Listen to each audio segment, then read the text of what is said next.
বিসমিল্লাহির রহমানির রহিম।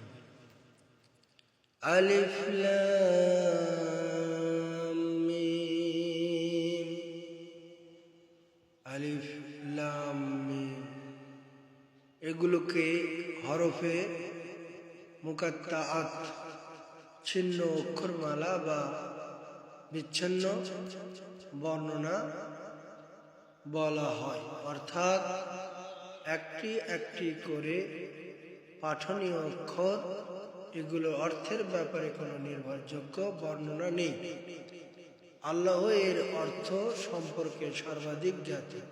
তবে নবী করিম সাল্লাল্লাহু আলাইহি ওয়াসাল্লাম এই কথা অবশ্যই বলেছেন যে, আমি এই কথা বলি না যে আলিফ লাম মিম একটি অক্ষর, বরং আলিফ একটি অক্ষর, লাম একটি অক্ষর, মিম একটি অক্ষর।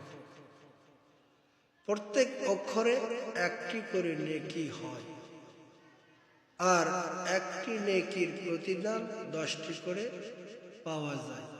সুনানে তিরমিজি পরিচ্ছেদ কোরআনের ফজিলত অধ্যায়, যে কোরআনের একটি অক্ষর পড়ে।